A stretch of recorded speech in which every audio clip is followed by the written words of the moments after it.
네, 오늘장 랭킹5 시간으로 이어가도록 하겠습니다. 오늘도 이슈들 깔끔하게 정리해드리도록 할게요. IBK 투자증권 영업부 박근영 부장과 이 시간 함께 하시죠. 부장님 어서 오십시오. 네, 안녕하세요. 안녕하세요. 오늘도 5가지 이슈 차근차근 정리해드리겠습니다. 첫 번째는 FOMC 경계감에 출렁이고 있는 성장 섹터 이야기를 해보겠습니다. 부장님, 선 반영의 영역이 어디까지인지 모르겠는데요. 네. 참 바닥 잡기가 어렵습니다. FOMC도 앞두고 있다는 점, 그리고 미국의 성장주가 계속 부진하다는 점, 이 점이 국내 주식시장의 관련 종목들을 억누르고 있는데요. 부장님, 이런 질문을 좀 들어보려고 합니다. 좀 활용을 해볼 수 있을까요? 저점 이 정도에서 마무리될지 첫 번째 질문으로 좀 드려볼게요. 네, 사실 미국 시장의 성장주가 지난주에 되게 좀 혼조였죠. 실제 마이크로소프트나 테슬라 이런 종목들은 그래도 좀 괜찮았죠. 애플도 괜찮았고. 근데 애플 같은 경우는 이제 2분기 중국 봉쇄 영향이 있을 것이다. 네. 이렇게 언급이 됐었고, 아마존이라든지 일부 종목들은 또 굉장히 좀 좋지 않았고, 사실 넷플릭스가 최초에 좀 좋지 않은 분위기로 가면서 그 주가 급락했습니다. 그래서 미국 같은 경우도 빅테크 관련주 중에서도 성장이 나오고 실적이 좋은 주식과 기존의 빅테크에 아주 강했던 빵이라 불렸던 종목들 가운데 또 실적이 좋지 않은 종목들은 급락을 하는 그런 차별화된 모습을 보였다 볼 수 있겠는데요. 역시나 금리 인상기가 굉장히 빠르게 진행되고 있기 때문에 고밸류에이션 종목들이 상당히 좀 부담스러운 건 맞습니다. 근데 이제 미국의 빅테크 같은 경우도 지금 주가가 많이 오른 상태에서 최근에 급락을 나타냈기 때문에 아마 PER 비중으로 본다면은 미국의 빅테크도 20배 정도까지도 주가가 빠져 있는 모습이고요. 오, 네. 그런 부분에서는 일부 종목들, 그러니까 빅테크 가운데서도 지금 밸류에이션 매력도가 다소 좀 높아지고 있는 구간은 맞습니다. 근데 당장 올라가기에는 실적에 대한 확인이 좀 필요하고, 이번 주에 FOMC 회의도 있겠지만 FOMC 회의에 50bp 정도의 금리 인상 자체는 문제가 안 될 것 같아요. 이미 계속 얘기가 됐기 때문인데요. 지금 현재 문제는 6월 달에 이제 빅스텝, 그러니까 0.75%, 그러니까 75bp에 대한 이슈가 네. 정말 그렇게 갈 것이냐가 아마 파월 의장이 끝나고 난 다음에 기자회견 때 어떤 힌트를 줄지, 아니면 50bp 정도의 빅스텝이 그냥 그대로 갈지 문제인데, 75bp 간다고 그러면 경계를 좀 더 시장을 할 것 같고요. 그다음에 QT, 그러니까 대차 대표 축소가 과연 어떻게 이루어질 것이냐인데, 5월에 바로 이루어질 것이냐, 아니면 5월에 이야기를 하고 6월부터 이루어질 것이냐인데,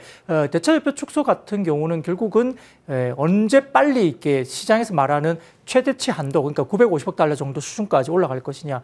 최초에는 950억 달러를 그렇게 갈 수는 없습니다. 아마 일부 조금 한 350억 달러 정도 시작을 할 텐데, 아마 상한선까지 950억 달러까지 올라가는 기간이 2, 3개월 내에 빠르게 올라간다고 하면 결국은 시장의 유동성을 줄이는 효과가 생깁니다. 그렇게 되니까 고밸류 관련된 주식들은 다소 좀 어려워질 수 있고, 국내 같은 경우를 좀 결국 보자면 네이버나 카카오를 봤을 때 일단 고밸류 주식에서는 주가 많이 빠져 있죠. 근데 네. 단순하게 많이 빠져만 있다고 해서 밸류에이션 매력도나 이런 걸 가지고 주가가 싸다 이렇게 보기에는 좀 어렵고요. 실적 성장세가 정말 보일 것이냐인데, 아마 국내 같은 데는 어떤 네이버나 카카오 같은 경우도 인건비, 고정비가 상당히 많이 올라가고 있죠. 거기다가 마케팅 비용이나 비용 증가 요인이 상당히 많습니다. 그 인건비 관련해 특히나 인건비가 많이 올라가고 있는데, 이러한 부분들을 상쇄할 수 있는 만큼의 실적 성장이 나오는 것이 분기에 어떻게 확인되냐에 따라 주가가 리바운딩 나오지, 단순히 고점에서 많이 빠졌다 그 논리 하나만 가지고 주가가 올라가기에는 다소 좀 버겁고요. 네. 기술적인 리바운드는 그럴 수 있습니다. 5월 달에 FOMC에서 아마 금리 인상 경로가 6월 달에 75bp 가기가 좀 어렵다라고 시장에서 이야기가 되면 금리 인상 속도가 다소 좀 완화되는 분위기이기 때문에 많이 빠진 상태에서 고밸류 성장주가 낙폭과대했다는 기술적 반등 정도는 기대할 수 있겠습니다. 그러면 금리 인상 속도 조절이 나오면 성장 섹터가 수혜를 받을 수도 있다라는 말씀인데, 조금 더 빠진, 그러니까 물량 이슈로 지금 계속해서 저점을 또 경신하고 있는 카카오페이를 조금 더 다른 시각으로 지금 접근해보는 전략에 대해서 부장님은 어떻게 생각하실까요? 네, 오버행 이슈가 있기 때문에 접근하기는 조금 당장은 어렵습니다. 왜냐하면 이 물량 소화를 어느 정도 끝낸 시점에 좀 봐야 되지 않을까 싶은데요. 지금 최대 주주인 카카오가 보유한 주식 6,235만 1,920주, 그리고 3자 배정 물량 1,389만 4,450주, 합하면 7,624만 6,370주니까 이게 전체 상장 주식수 대비해서 57.57%. 그러니까 엄청난 절반 물량이 이상이네요. 그렇죠. 57% 이상이 오버행입니다. 그러니까 이걸 과연 단기에 소화할 수 있을까? 네, 좀 쉽지 않을 것 네. 같고요. 유통량 증가에 따라 낙폭이 확대될 것에 대해서 무게가 좀 더 실리는 국면이고 더군다나 뭐 금리 인상기에 성장주가 좋지 않은 조금 부정적인 센티가 있는 반면에 카카오페이의 이대 주주인 알리페이의 움직임이 더욱더 물량이 되게 좀 중요한 상황이겠죠. 왜냐하면은 카카오페이 주식을 5,101만 5,205주, 지분율 38.68% 보유하고 있습니다. 알리페이 한 곳의 매도량에 따라 주가가 좌지우지 될 가능성이 높기 때문에 이 물량이 어떻게 나오냐에 따라 좀 봐야 될 것 같고요. 다만 이제 이커머스 등 전방 시장에 대한 전망이 썩 이제 성장 둔화에 대한 이슈가 지금 생기기 때문에 썩 좋지 않다. 그리고 1분기 매출 저성장, 영업 손실도 예상되고 있는 분위기이기 때문에 네. 실적 성장이 과연 안 나오는 상태에서 이렇게 오버행을 받으면서 리바운딩 나올까? 이건 단기적으로는 좀 어렵지 않나. 그래서 일단 물량 소화가 다 끝나고 실적이 돌아오는 분기 실적을 확인한 이후에 좀 접근하자 말씀드리겠습니다. 카카오, 네이버 쪽은 일단 기다려야 되는 시점. 오늘 카카오페이 같은 경우는 실적을 발표합니다. 4시에 컨퍼런스 콜도 예정이 돼 있으니 여기서 어떠한 코멘트가 나오는지도 확인을 꼭 해보셨으면 좋겠습니다. 첫 번째 이슈는 이쯤에서 정리를 해보고 두 번째로 넘어가 보도록 하겠습니다. 오늘 정책 아는 종목들이 많은데요. 첫 번째는 리오프닝에 대한 이야기를 해볼 겁니다. 실외 마스크 이제 의무가 사라진 오늘이 1일입니다.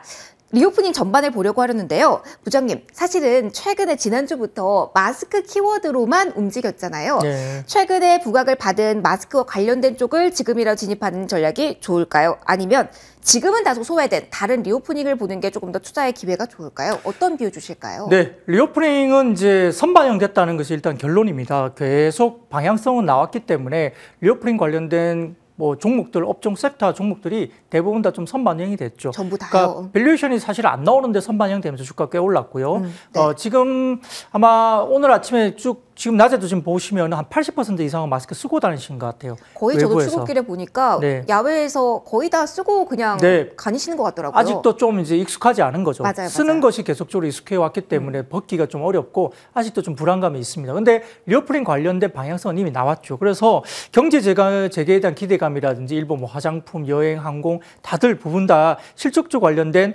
부분에서는 실적이 안 나오는데 기대감은 이미 이제 주가에 많이 반영됐다 이런 부분이죠. 그래서 리오프닝 된다 하더라도 이 부분이 주가 바로 올라가기가 만만치는 않을 수 있다 이런 부분이고요. 네. 실적 밸류에이션 받침이 되는 업종 중심으로 접근을 조금 더 권고해 드리는데 차별화될 것 같습니다. 그 중에서 그나마 미용 의료기구. 미용 의료기구. 그다음에 오늘 임플란트 수출 지표도 보니까 상당히 좋거든요. 네. 그러니까 임플란트 물론 이제 오스템 임플란트가 다소 조금 이슈가 되고는 있지만 그 외에도 뭐 디오라든지 다른 임플란트 관련주는 수출 실적이 굉장히 좋고요. 특히 중국 지표도 보면 봉쇄인에도 불구하고 중국에 지금 YOY 그다음에 MOM 플러스가 나오고 있어요. 수출 지표 상당히 좋습니다. 그래서 임플란트 관련 주식 이 정도이고요. 그다음에 만약에 또 많이 이제 시간이 되면 실적단으로 봤을 때 편의점주 이런 쪽도 리오프닝 되면서 이제 편의점 관련된 야구장이나 축구장 이런 쪽에 그쪽 편의점 매출을 특화돼 있고 기대해볼 만하군요. 학교 네. 근처에 편의점 이런 것들도 상당히 좋아질 수 있죠. 그래서 편의점주까지는 밸류에이션 매력도가 상당히 높습니다. 그래서 실적이 받침이 되고 밸류에이션 매력도가 아직은 높은 미용 의료기기, 임플란트, 편의점 이런 정도의 섹터를 조금 구분하시고요. 말씀드렸던 면세점, 항공, 화장품, 여행, 영화, 컨텐츠, 뭐 기획사 이쪽까지도 기획사 같은 경우도 지금 리오프닝 공연한다 뭐 이야기가 많이 나오지만 밸류가 거의 평균 밸류가 40배입니다. 그래서 지금 반응이 안 나오는군요. 그래서 추가적으로 올라가기 위해서는 다소 좀 밸류 부담이 있기 때문에 네. 급등세가 안 나오고 있고요. 뭐 꾸역꾸역 버티고는 있지만 뭐 플러스 나왔다 마이너스 나왔다 이렇게 하거든요. 그래서 쉽지 않아요. 밸류가 높기 때문에 그렇습니다. 그래서 선반영된 부분들을 좀 초과할 수 있는 실적단이 뭔가 모멘텀이 하나 더 나와줘야만이 갈 수 있습니다. 그래서 네. 지금 밸류에이션이 아직도 좀 싸게 느껴지는 섹터 이런 중심 좀 보시고 다만 이제 마스크를 벗게 되면 뭐 피부 트러블이나 색조 화장이 좀 좋아진다. 그러니까 화장품 가운데서도 예를 들어서 뭐 클리오라든지 그다음에 우리가 피부 트러블이 되게 많아지니까 더마 제품을 쓰게 되겠죠. 네. 네오팜 이런 종목들 관련된 기초 라인의 더마 제품이 좋은 주식이 조금 이제 차별화될 수 있는 부분이고 OEM 같은 경우는 상당히 괜찮죠. 한국 콜마라든지 뭐 이런 쪽은 상당히 나쁘지 않은 국면입니다. 그래서 아마 브랜드 같은 경우는 아무래도 보시기에 이번에 실적이 나빴는데 컨센서스보다는 좋았다는 거죠. 그래서 이제 주가가 급등했잖아요. 근데 이제 여기서 더 나가려면 실적이 진짜 좋아져야 되는 거죠. 그래서 그렇죠. 거기에 대한 부분도 확인이 좀 필요하고 면세점 같은 경우도 아마 1분기 호텔 신라가 100억 정도 추정이 됐는데 훨씬 더 좋은 영업이익이 나왔습니다. 길게 보시고 중장기로 좀 접근 부탁드리겠습니다. 차별화가 나타날 수는 있으나 그 방향성은 맞다라는 이야기를 해주셨습니다. 다음 이야기로 넘어가 보면은요, 역시 정책 모멘텀 안고 오는 우주산업 관련주 체크해 볼 겁니다. 부장님, 근데 이게 우주 산업과 방사는 또 네. 한 끗 차이기도 해서 좀 애매한 게 연초부터 방산 쪽의 수출 기대감으로 이미 많이 주목을 받고 이미 오른 구간이거든요. 정책 모멘텀을 타고 어디 더 오를 룸이 남아 있나요? 지금 상황 어떤지 좀 점검 부탁드릴게요. 네, 지금 이제 우주항공 산업이나 그다음에 우리가 방산 관련해서는 이제 오버랩되는 종목들이 좀 있습니다. 꽤 많더라고요. 근데 이게 단순한 정책 테마가 아닙니다. 왜냐하면은 글로벌리 지금 국방 관련된 예산은 엄청나게 늘어나고 있고요. 수출 관련된 지표들이 올라옵니다. 실적주로 보시는 게 좋고요.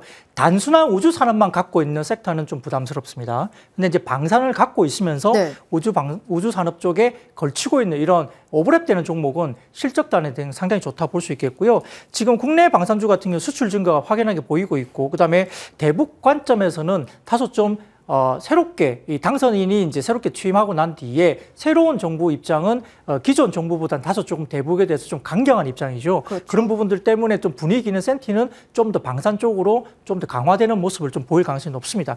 그리고 지금 작년 11월부터 언론에 가시화된 UAE 아랍에미리트 쪽의 청궁2 프로젝트가 4조 2천억 수주가 확정이 됐고요. 이집트의 K9 자주포도 2조 원 수주가 됐고, 최근 사우디 같은 경우도 최근에 국내 방산업체들과 해군, 전자, 광학, 방어 시스템 823억 수준, 그리고 지상군 현지화라든지 그다음에 공급망 서비스, 방위력 지원에 9,879억 원 정도 수주가 있는 것 같고, 탄약류 공급이 1,514억 원 정도의 대규모 계약이 계속적으로 체결되고 있죠. 그래서 실적 따위 그런데요. 지금 전체적으로 유럽 시장뿐만 아니라 그다음에 아랍에미리트를 포함한 사우디아라비아 이쪽 중동도 대부분 다 굉장히 많은 수주 관련된 계약을 나타내고 있어요. 네. 그게 러시아, 우크라이나 관련된 사태가 발발한 전반적인 또 국방비의 증감이 계속적으로 나타나고 있고요. 아시아 국면에서도 일본이 굉장히 많은 국방비를 또 쓰고 있습니다. 이런 부분에서 결국은 미국의 레이시온과 로켓 마틴이 공동 생산하는 대전차 화기인 그 제블리라는 게 있는데, 제블리라는 아마 그 대전차 화기가 있습니다. 제블린. 이게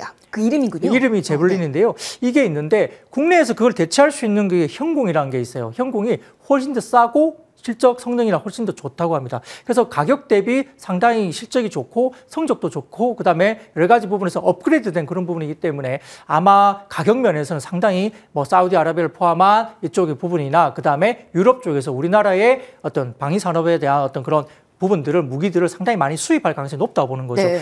독일도 그렇고 영국도 그렇고 지금 엄청나게 규모를 늘리기로 이미 발표를 했습니다. 그렇기 때문에 이런 부분에서는 결국은 정책 테마로 끝나는 게 아니고요. 방위산업주는 실적을 겸비한 실적 성장주로 보시는 게 낫다. 이게 보겠습니다. 많이 오른 구간이지만 방산 키워드를 안고 있는 쪽은 아직도 접근 괜찮다라는 뷰 주셨고요. 속도를 내서 두 가지 이슈 저희가 커버해 보도록 하겠습니다. 역시 정책 모멘텀으로 움직이는 쪽입니다. 건설, 기계, 건자재 쪽이 저점에서 다시 올라옵니다. 실적 부진했지만 오히려 저가 매수가 들어오는 모습이거든요. 일개 신도시 재건축이라든가 원자재 하반기 가격 안정화, 이걸 보고 지금도 신규 괜찮은 전략일까요? 네, 공급 확대에 대한 이슈는 충분히 좀 공략이 되고 있고 아마 조만간 발표가 될 걸로 봅니다. 그래서 지금 일개 신도시 중심으로 해서 굉장히 좋은 확대 공략이 나올 가능성이 크고요. 그 주택 가격에 대한 이슈는 좀 있지만 네. 일단 확대되는 공약은 상당히 나올 가능성이 높다고 지금 보는 상황입니다. 지금 저희가 추정해 보는데 지금 업계 관계자를 제가 얼마 전에도 이제 식사하면서 한번 만나봤는데요. 서울에서만, 그러니까 수도권이 아니고 서울에서만 재건축 지금 준비 단지가 130단지라고 그래요. 130단지요? 130곳. 그러니까 메이저 건설사들은 서울만 집중하기도 지금 바빠서 네. 다른 데 지방에 쳐다볼 겨를도 없다. 이럴 정도로 지금 수주전이 치열하다고 해요. 네. 그래서 130군데 정도의 재건축 단지면 엄청난 규모입니다. 그게 아마 순차적으로 새로운 정부가 들어서면 아마 완화되면서 계속적으로 나올 가능성이 크기 때문에 수도권 재건축 단지만 해도 공급 물량에 대한 부분, 그리고 경기 남부지기나 이쪽까지도 확대하면 엄청난 물량이 대기하고 있습니다. 그래서 건설주는 1분기에 원자재 가격 우려가 있지만 결국은 새롭게 분양 가격은 분명히 반영이 될 거예요. 그렇기 네. 때문에 아마 순차적으로 공급 물량 확대에 따른 수혜는 국내에 마찬가지로 있고요. 건설기계 같은 경우는 미국도 마찬가지로 중국도 그렇고 인프라 관련된 투자가 정부에서 지금 공약을 하고 있죠. 그리고 이미 나오고 있기 때문에 인프라 투자 관련된, 그래서 진성TC라든지 최근에 두산밥개 이런 종목들이 나쁘지 않습니다. 그래서 건설주나 건설기계는 지금 글로벌리 투자가 되고 돈이 많이 집중되는 곳이기 때문에 좀 더 관심을 가지고 볼 필요가 있겠고요. 건설주도 비중 확대 충분히 가능하다 보는데 결국은 중소형 건설사보다는 메이저 건설사들이 네. 좀 더 재건축, 재개발에 대한 이슈는 메이저 브랜드 건설사라 볼 수 있겠습니다. 알겠습니다. 원자재 가격 하락과 함께 그 안정세가 실적에도 반영될 것이란 코멘트도 얹어주셨는데요. 궁금한 건 여기에 있습니다. 지금 당장은요. 우크라이나 전쟁이 생각보다 장기화되고 있는 국면입니다. 그렇기 때문에 단기적으로 이 원자재 관련주에 대한 저희가 관심은 가져봐야 될 것 같은데요. 오늘 좀 핵심만 간략하게 들어볼게요. 원자재 관련주 투자의 키워드, 핵심. 어디에 둬야 됩니까? 네, 지금 뭐 전쟁이 좀 빨리 끝났으면 좋겠다고 생각을 하시겠지만 네. 쉽지 않아요. 지금 시장에서 바라봤을 때 5월 9일 날 제2차 세계대전 그 승전 기념일이라고 이제 러시아 쪽에 있습니다. 근데 그날 아마 이제 뭐 그 전쟁을 끝낸다, 푸틴 대통령이 그렇게 발표를 할 것이다. 기존에 저희가 추정을 해왔지만 오늘 뉴스를 보면 오히려 그날 아마 좀 더 확전을 할 가능성이 크다. 계엄령 선포 같은 총력전을 오히려 5월 9일 날 선언할 가능성이 크다. 뉴스가 이렇게 분석 자료가 나옵니다. 그러면 계속 장기화될 가능성이 높고요. 그리고 오히려 더 강화된 전쟁 관련된 이슈가 있을 수 있다. 이런 부분들 때문에 뭐 사료, 비료, 농업 관련주, 그다음에 여러 가지 부분에서 지금 급등세를 나타내고 있거든요. 그래서 기존에 보유하고 있는 뭐 고객들은 아마 가지고 계신 쪽이 보유의 영역으로 볼 수 있는데 네. 새롭게 여기에서 떠들어간다 보면 쉽지는 않아 보입니다. 이게 트레이딩 관점이라도 개인들이 이게 매매하기 쉽지 않고요. 변동성이 워낙 크기 때문에 그리고 과거보다 급등세가 종목별로도 굉장히 몇 종목 안 되고 따라가더라도 윗골이 달리거나 이렇게 굉장히 어려운 국면이거든요. 그래서 좀 더 진행될 수는 있으나 가지고 계신 분들은 좀 더 가져가실 수 있는데 신규로 들어가기에는 급등일 때 따라가서 네. 추격 매수는 조금 보류하실 필요가 있겠습니다. 알겠습니다. 5가지 이슈 저희가 정리를 해봤고요. 이제 원픽 들어볼 시간입니다. 오늘 가격 전략 위주로 좀 들어보도록 할게요. 부장님, 어떤 종목 소개해 주실까요? 네, 건설주 가운데에서 삼성물산 말씀드리겠습니다. 네. 1분기 서프라이즈가 나왔고요. 본업과 건설 부분, 본업과 바이오 부분에서 실적이 굉장히 좋았고 인플레이션 확대로 건설과 상사 부분 수혜가 예상됩니다. 외부 같은 경우는 상사 부분, 특히나 이제 이게 LNG 인프라 건설 사이 확장 여지가 굉장히 커지고 있고요. 그 다음에 이익 증가 때문에 밸류에이션 매력도 더 커지죠. 더군다나 이재용 부회장의 사면 이슈가 슬슬 이야기가 되고 있죠. 네. 여기에 따라서 수혜를 받을 수 있기 때문에 삼성물산 좀 더 관심을 가져보겠고요. 목표가는 15만 원, 손절가는 10만 5천 원 말씀드리겠습니다. 네, 지금까지 RBK 투자증권영업부 박근영 부장과 함께하셨습니다. 부장님, 오늘 말씀 고맙습니다. 네, 감사합니다.